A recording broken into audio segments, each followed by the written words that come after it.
E aí, em 2011, a gente falou, beleza, mas a gente tem que expandir para além das bandas. E aí, junto com, principalmente, né, o pessoal do Trampo, Adriano Noblar e tal, puxou, junto com o pessoal de produtores de festivais, junto com deputados. A gente fez uma pressão na Câmara para que fosse criado uma comissão, uma frente parlamentar pelo rock, né? Tipo, o rock como música independente, assim, né? Ou seja, tudo que não é outra coisa. E aí criou-se um movimento, Brasília, capital do rock, terrível esse nome, puxando os anos 80, terríveis. Desculpem, não sou fã de rock anos 80 mesmo. Não é a geração que eu peguei a geração de década de 90, essa para mim é o verdadeiro rock de Brasília. Mas, enfim, pegando essa alcunha, né, do Brasília, capital do rock e tal, e começou um movimento assim, mais institucionalizado de provocar o Estado, tanto no legislativo quanto no executivo, para a criação de políticas públicas para o setor da música independente.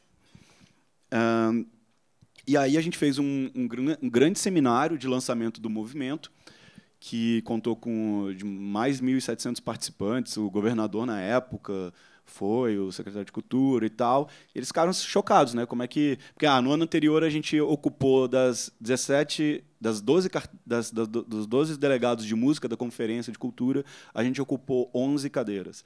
E aí a gente chegou para a conferência, um monte de jovem, um monte de moleque, tipo, causando, a gente quer isso, a gente fala... E a galera, principalmente no Brasília, que é muito... Né, a galera velha, que faz as coisas... Os músicos institucionais e tal, tipo, tomaram um susto, assim, né? E aí, no ano seguinte, a gente lançou o movimento, nesse seminário de 2 dias, 1.700 pessoas, e, ao final, o governador falou, beleza, vocês têm, né, pressão social, vocês mobilizaram, e agora, o que vocês querem? E aí a gente surgiu com projetos para cada um desses eixos que eu falei. Então, a ideia era ter um fundo para os festivais e casas noturnas, né, casas de shows em Brasília, no DF, ter um estúdio escola, que iria ser, a gente vincularia junto com a Secretaria de Trabalho para essa capacitação, tanto artística e técnica, uma agência, né, de produção das bandas e tipo como se fosse um selo, sei lá, algo para jogar, uma agência interna e uma agência externa, uma agência de exportação e mais uma agência interna de produção das bandas. Era meio que eram os 4 projetos. Óbvio que a gente não conseguiu os 4 projetos, mas aí a gente conseguiu que fosse uma mistura da parte de distribuição, né, e da parte de produção das bandas. Aí a gente veio com a ideia de uma incubadora. Então, em 2012, a gente concebeu a Circula, enquanto um projeto efetivo, saindo do SEBAC e do Movimento Brasília Capital do Rock. E, basicamente, a gente passou o ano fazendo essas ações de capacitação, né, os workshops e tal, e aí conseguiu, para 2013... Porque, na verdade, em 2012, aprovar um projeto dentro da secretaria, só que aí houve contingenciamento, o governador tirou toda a grana da secretaria, aquelas coisas, a gente perdeu e tal. Aí, em 2013, passamos o ano tentando recuperar essa grana, e que saiu no final de 2013 para a gente executar em 2014.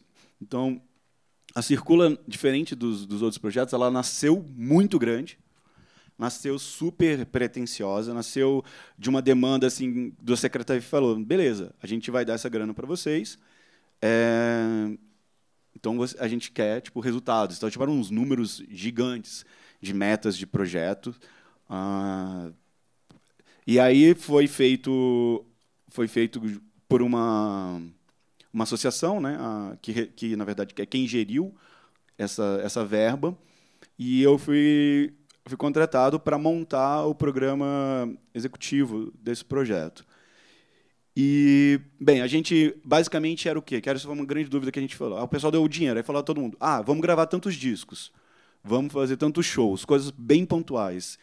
E aí, pela minha experiência com móveis, eu achei que não ia ser interessante, que a gente precisava de uma coisa mais de base, de uma transformação na vida cotidiana das bandas. E aí a minha sugestão foi de criar, realmente, uma agência, uma equipe dividida em 4 eixos: comunicação, agenciamento, pesquisa e projetos, e produção. E a gente prestaria serviços para as bandas. Esses serviços eram gratuitos, todos, e a gente, enquanto meta, a gente atendeu fez atendimentos em serviços para mais de 110 bandas em um ano, nessas 4 áreas. Prestamos serviços de ou agenciamento, ou produção executiva, ou produção administrativa para mais de 120 shows nesse período. Realizamos 2 ciclos, um total de mais ou menos 12 workshops e rodadas de negócios, a grande maioria está aqui em São Paulo, inclusive. E, enfim, fizemos um projeto de... E aí a gente começou a trabalhar muito com bandas novas. Tinha 3 focos de bandas. Bandas que estariam prontas para circular nacionalmente, bandas que estariam já estruturadas para circular localmente, para prepará-las para circular nacionalmente, e mais de 70 bandas que estariam começando e que precisavam de serviços básicos, como um release, uma foto de divulgação, uma gravação de um single. E aí a gente prestou serviço para essas bandas. Claro que a maioria das bandas queriam shows. Essa é a demanda maior para as bandas mesmo. E aí é um grande problema, porque você garantindo um projeto, um agenciamento efetivo para 110 bandas é impossível, não é real, e não era nem a nossa intenção. A nossa intenção era criar um sistema que as bandas pudessem usufruir dos serviços, mas elas trazendo as demandas. E aí isso eu aconselho para quem for mexer com incubadora ou projetos desse tipo, é um erro. Faça a banda criar demanda, para a seleção das bandas, selecione a banda, não pela banda, mas pelos projetos das bandas. Isso na ingenuidade de, não, devia selecionar as bandas, elas vão chegar e elas vão absorver tudo e vão querer buscar aqui não sei o quê, ou você vai dar um show e ela vai querer montar umas turnê. Não funciona assim. Tem que ver o que a banda quer, qual é o momento de cada banda. Mas, basicamente, a gente fazia um trabalho disso. A gente juntava com a banda, com a equipe, fazia uma análise do momento de carreira que ela estava, planejava e entregava um plano de trabalho, pensando aquelas áreas principais, e ia prestando serviços. A área que mais realmente prestou serviço para as bandas foi de comunicação, porque é uma coisa mais ágil, rápido. Então, fazer panfleto, fazer arte, fazer a divulgação. A gente tinha uma assessoria de imprensa. Foi bem bacana o trabalho com ela, assim, em termos de mídia espontânea. Depois a gente foi contabilizar, foi cerca de R$400 mil em um ano de mídia espontânea, gerada pela agência, para show das bandas, para lançamento, para projetos e tal. E a gente, por exemplo, o Scalene passou um ano, eles tinham uma agência de comunicação, eles deixaram de pagar essa agência durante um ano e usaram a nossa assessoria de imprensa, então eles puderam economizar esse dinheiro e investir em outras coisas. Artistas que lançavam esporadicamente algum material de hobby assim e tal, hoje em dia estão aí profissionalmente tocando e por mais que tenham ainda seus outros empregos, mas estão mais ativos musicalmente, produzindo outros artistas e tal. Isso foi uma experiência muito legal. Tivemos vários problemas, porque era um trabalho de um ano, e isso é uma coisa que, para esse tipo de relação de trabalho que é convênio, né, com a secretaria, eles não tinham noção como fazer. A associação que geriu, eu particularmente tive muitos atritos pela forma de pensar e gerenciar esse projeto, então a gente teve muito problema. E aí, quando acabou o projeto, foi mudança de governo, a gente não conseguiu renovar e tal. E aí eu não tinha mais estrutura como bancar, né, essa equipe. E aí a gente passou, então, a Circula para ser, que foi uma coisa que eu percebi muito necessária, muito importante, a parte de capacitação mesmo. Seja ela administrativa, seja ela básica, assim, de como você... Uma coisa que todos os técnicos de som que passavam pela gente reclamavam. As bandas ensaiam com volume no talo do amplificador, sem ter aquela pressão sonora numa sala pequenininha de estúdio. Gigante, quando elas vão para o palco, elas querem sentir aquela mesma coisa. Aí os guitarristas, né, os guitarristas que me desculpem, mas são todos assim, vão aumentando no talo, e aí o cara no PA, o técnico, simplesmente não tem o que fazer, porque ele zera a guitarra no PA e continua alto pra caramba. Então, isso parece besta, mas é um tipo de treinamento que é do dia a dia, de você estar em estúdio, com alguém te falando, cara, toca mais baixo, porque quando você for para um palco, você não vai conseguir fazer isso. Né? E você se acostumar com aquela pressão sonora de uma outra maneira. Então, assim, desde essa parte de capacitação técnica básica até, tipo, como é um release, como é que se prepara um rider técnico. As bandas, não, quando a gente fez uma seleção de 30 bandas que a gente acompanhou durante um ano. Dessas 30 bandas, tipo, 23 não tinham fotos de divulgação tipo horizontal e vertical, por exemplo, ou fotos em 300 dpi, ou um rider que não estava... um rider técnico que não era que funcionava, que você podia entregar e a pessoa ia saber ler e tal.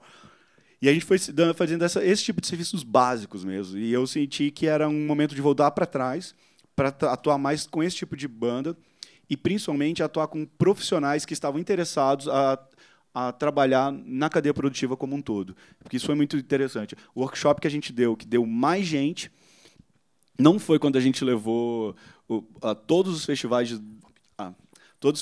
para lá, para a rodada de negócio, foi quando a gente fez um workshop de fotografia de bandas e de música, que deu tipo 72 inscritos, 72 fotógrafos querendo aprender e discutir sobre fotografia de banda, de música e tal.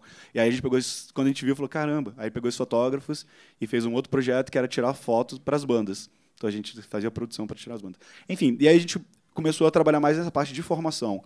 E aí a Circula, ela é agora o braço de capacitação da produtora, toda a parte do Convida, que é o Convida Pro, que esse ano a gente trouxe, assim, entre outros nomes, o Flood, né, o produtor, que fez o Melancholy, dos Smash Pumpkins, o último da PJ Harvey, e todo mundo que está aqui também, vários produtores foram para lá. Ela executa essa parte do Convida e uma série de ações de capacitação, oferecendo serviços, não só para bandas agora, mas para toda a cadeia produtiva da música. Então, você tem um show, a gente oferece voluntários para trabalhar, para assessorar bandas, enfim, para atuar no mercado mesmo, e menos um pouco diretamente agenciamento ou produção das bandas efetivamente. Ano que vem, a gente está reestruturando também outros formatos, e a gente vai abrir um estúdio, que era um dos projetos iniciais de 2010, tipo um estúdio escola, um estúdio social. A ideia é conseguir dar acesso às bandas, não só a um sistema de ensaio e gravação mais barato, mas principalmente articular com produtores que queiram trabalhar com bandas novas, fazer esses workshops técnicos e tal dentro de um estúdio para criar essa capacitação de base mesmo, que é uma coisa que a gente sente falta lá em Brasília. Desculpa a demora e a falação. Obrigado, Fábio. Vou pedir só para a gente tentar resumir um pouquinho mais, senão a gente não vai ter tempo para abrir para perguntas, tá? Luciano. Bom, meu nome é Luciano Balém. Vou tentar ser breve e falar coisas distintas, mas uma coisa que é muito parecida com todos nós aqui é que estamos, talvez todos, sempre, a cada 1 ou 2 anos, reformulando nossos negócios e nossas estratégias, mas eu acho que isso é meio natural nesse meio que a gente está aí no mercado e nessa conjuntura política e social do nosso país nesse momento, né? Eu venho de uma cidade chamada Caxias do Sul, no Rio Grande do Sul. É uma cidade que ela tem tudo para não ser uma cidade de música. E eu insisto para colocar ela no mapa da música brasileira. Gostaria muito que daqui a um tempo ela estivesse pelo menos entre as 10 mais importantes cidades da música no Brasil. Movido por esse sonho, a gente tem um grupo que chamava Projeto Coma, agora chama só Coma, com 2 Cs. Com esse grupo, ele era um grupo de música instrumental, eletrônica, um pouco experimental, bastante estranho, que num determinado momento começou a fundir música tradicional do Rio Grande do Sul com música eletrônica. Com esse disco a gente ganhou o Prêmio da Música Brasileira em 2012. Fez algumas turnês, viajou, fez shows fora do Brasil, na Europa, fez algumas coisas, mas eu tenho comigo assim que tenho uma tarefa, enfim, com a minha cidade, com os meus colegas, de compartilhar o conhecimento. Imagino que vocês é a mesma coisa, né? A gente vai alcançando coisas e quer que quem está ao nosso redor também alcance, porque se o nosso vizinho está indo bem, né, a gente também vai estar bem. E se a gente estende esse pensamento, por exemplo, para a América Latina, que é uma demanda cada vez mais importante, a gente se dar bem com nossos vizinhos aqui, é muito importante que a Argentina esteja bem, que o Uruguai esteja bem, e vice-versa, para a gente fazer negócio entre nós e não fazer negócio com quem está mais longe, né? Então, é cada vez mais importante a gente entender que a Colômbia está muito bem, que a gente tem que fazer parceria com a Colômbia, com o Paraguai, com quem não está bem ainda, a gente tem que reforçar. E, enfim, voltando ao meu universo Caxias, há 6 anos eu terminei um documentário que chama Profissão Músico, que era bastante simples, tem 40 minutos, está no YouTube, para quem está nessa... Ele é um documentário bastante para quem está no começo e está querendo, talvez, fazer essa conversão de uma outra profissão para a profissão de músico. Quando eu terminei o documentário, eu não tinha essa profissão só de música. Eu tinha uma empresa que locava impressoras, que me deixava bastante tranquilo financeiramente, mas não me deixava meu coração tranquilo. Larguei da profissão de locador de impressora para voltar a ser músico, coisa que é o que eu nasci para fazer. Assim que eu termino o documentário, e o documentário tinha muitas entrevistas com músicos de rua na Europa, eu me dou conta que é uma maneira de fazer um festival barato e que arrancaria muito fácil esse festival e que a mídia, pelo menos do Estado, daria alguma atenção para ele, era fazer um festival de música de rua. E aí, diferente do que vocês podem imaginar, eu não coloquei músicos de rua tocando no festival. Eu coloquei músicos que não costumam tocar na rua para tocar na rua. Eu, obviamente, recebi críticas, né? Como todo mundo que faz coisas recebe críticas, né? Colegas, gente que foram meus professores, dizendo: tá louco, o músico precisa de camarim, o músico precisa da melhor estrutura. No mundo dos sonhos, talvez sim, mas na vida real a gente vai fazendo do jeito que dá, né? Eu sempre quando quero saber uma resposta, eu olho para a natureza, né? Eu imagino que o passarinho, aquele que está às 6 da manhã cantando em cima da árvore, ele não está ali esperando a toalha, a água, o uísque, a cerveja, ele está ali fazendo aquilo que ele sabe fazer, que é cantar, né? Nasce o Festival de Música de Rua há 6 anos. Com esse festival, no primeiro ano, a gente conseguiu colocar os músicos que estavam mais ou menos estabelecidos na cidade, trouxe alguns músicos de Porto Alegre, fez ele com R$33 mil. Vou falar de números para vocês, porque eu acho que especialmente para aqueles que querem se inspirar, assim, tá? É um case nosso lá. No segundo ano, a gente também colocou os músicos da cidade, conseguiu trazer um pouco de pessoas de fora, eu comecei a participar de feiras, eu fui para o Porto Musical, abri um pouco o meu entendimento sobre como estava o mercado da música. Colocamos músicos da capital também. Acho que não, tem alguém do Festival de Música de Rua aí que está comigo? Não. Breno. Quem que veio no segundo? Tu lembra, Breno? De fora? Não, a Lu veio no terceiro, mas eu digo de artista. Bom, enfim. Talvez ali da nossa região, alguma coisa do Uruguai, de Porto Alegre. Tem uma particularidade sobre a cidade de Caxias do Sul, que ela é uma cidade que faz... o nosso verão, ele dura, com sorte, verão assim de verdade, calor, ele dura 2 meses. E a gente tem a temperatura... Agora, na primavera, essa temperatura que vocês estão tendo aqui dentro, né? De manhã, cedo, ao meio-dia fica quente. Mas ela tem uma outra característica, que é as nuvens entram pela janela. A gente abre a janela no inverno e entra uma nuvem, né? Acordo de manhã, vou na sala, assim, é tudo branco. Eu moro no 13º andar e é tudo branco, não enxerga nada, não enxerga 2 metros na frente da gente, assim, de tanto... Minha filha diz: pai, caiu uma nuvem, né? Não enxerga nada. Então é muito difícil fazer coisa na rua. Além disso, é muito difícil fazer as pessoas saírem de casa, porque faz frio, porque chove, porque é uma cidade que tem a tradição, é um polo metal mecânico e tem essa tradição de trabalho. Tem 120 anos, uma cidade de colonização italiana, ficou fechada por muito tempo, pensamento fechado. Mas como eu não desisto, eu vou continuar tentando.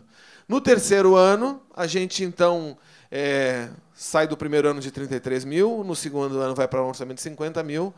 No terceiro ano, a gente pula para 95, que pega um dinheiro da lei de incentivo do município, mais um dinheiro de um fundo do Estado, era para o festival mesmo, diretamente para o festival. E eu tenho esse pensamento: eu escrevo as coisas que eu faço em todos os editais possíveis. É isso que eu faço, escrever projetos para edital. baseado no histórico, obviamente. Nesse último ano, a gente conseguiu passar em todos os editais que a gente escreveu, de tudo. Falo isso também para incentivar vocês, mas a minha fórmula para isso é bem clara. Eu, às 8 da manhã, estou na frente do computador. Banho tomado, barba feita, trabalhando, procuro trabalhar até umas 7, 6, às vezes vou até às 11, dependendo do que eu estou fazendo, mas procuro ter uma vida de... Até fico meio chateado quando alguém me falar de música no final de semana, né? O cara me manda um WhatsApp às 3 da manhã, e aí, cara, minha banda, não sei o quê, pô, estou dormindo, né? Então, e tem funcionado, então só compartilho como uma forma para vocês. No terceiro ano, a gente começa a se dar conta, e aí nasce a incubadora de música, de que estava difícil ter novos artistas para o festival. Começamos a repetir o line-up com artistas da cidade. Opa, temos um problema.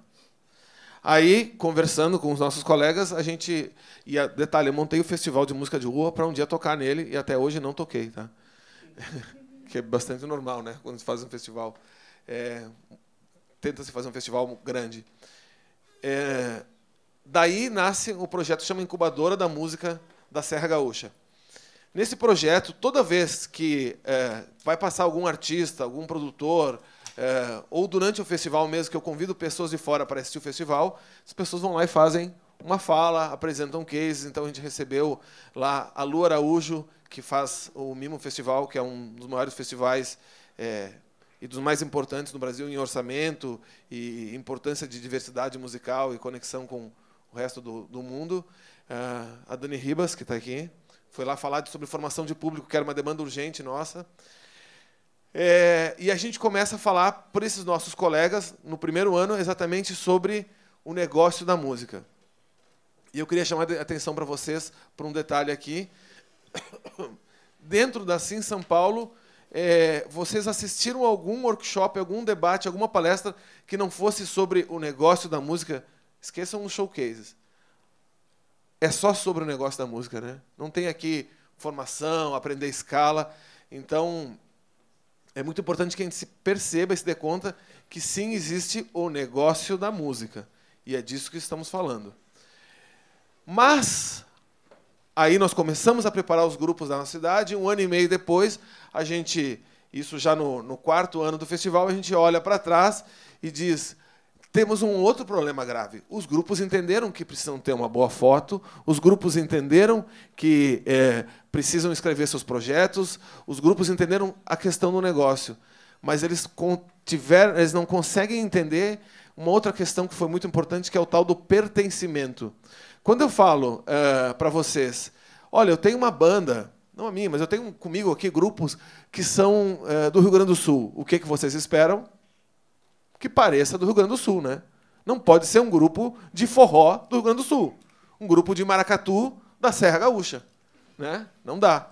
Então, a foto tem que refletir isso, o trabalho tem que... Então, a gente volta lá, talvez onde vocês tiveram que voltar também, volta lá e começa a fazer... larga um pouco, esquece um pouco o negócio da música, sempre focado nisso, mas os assuntos passaram a ser o tal do pertencimento.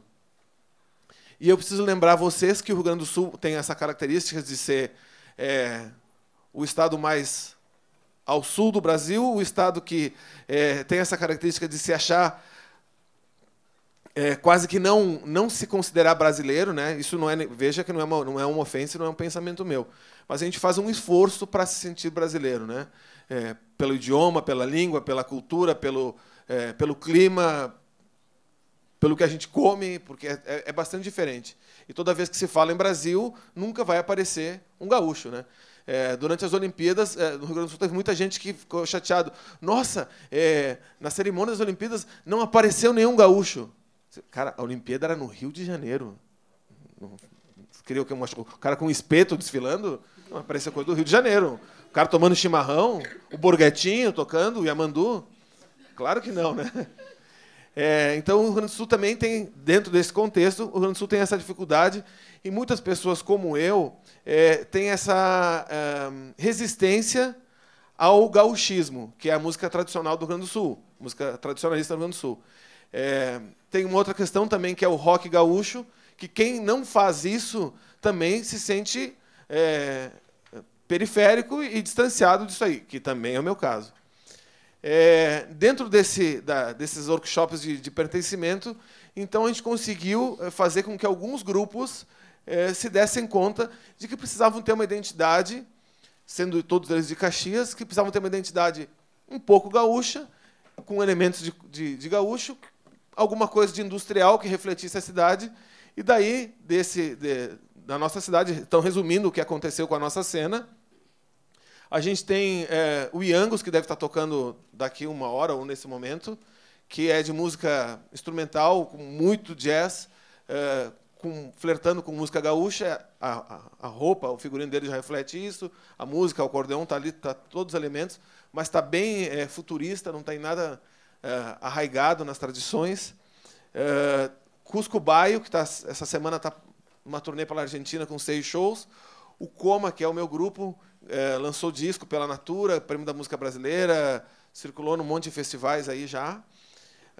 Cusco Baio, Coma, quem mais, Breno? Me ajuda. Catavento, que acho que reflete essa meninada mais nova. A Jingle Bells é de Porto Alegre. Enfim, a gente está conseguindo, então, marcar uma certa presença, lembrando que há 5 anos não tinha ninguém fazendo, não tínhamos festival, não tínhamos nada.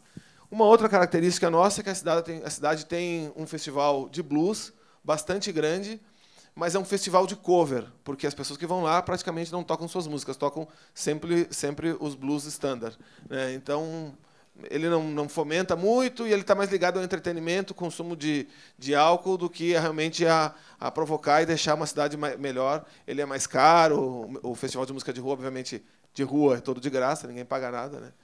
Enfim, a incubadora nossa, ela resumindo, então, ela é feita em cursos, ela não tem, às vezes tem financiamento, às vezes não tem, ninguém paga nada, e estamos tendo alguns resultados. Uma coisa que a gente se deu conta, e talvez vocês também tenham percebido, é que não adianta a gente pegar a pessoa pela mão e levar. Ele não vai querer. A gente convida, olha, eu tenho um convite, é isso, assim, tal cara vai dar palestra. Forçar as pessoas, insistir, não adianta. São alguns que vão atender. É quase bíblico isso, né, parece? Muitos serão chamados, mas poucos... É aquela coisa, né? Não sou nada bíblico, mas lembrei das poucas passagens que eu, na minha... Estou devendo a 2ª comunhão até hoje, né? Só a primeira. Enfim, essa é a incubadora da música da Serra Gaúcha, um local que teria tudo para não acontecer. A gente está conseguindo fazer bastante coisa lá. Obrigado, Luciano.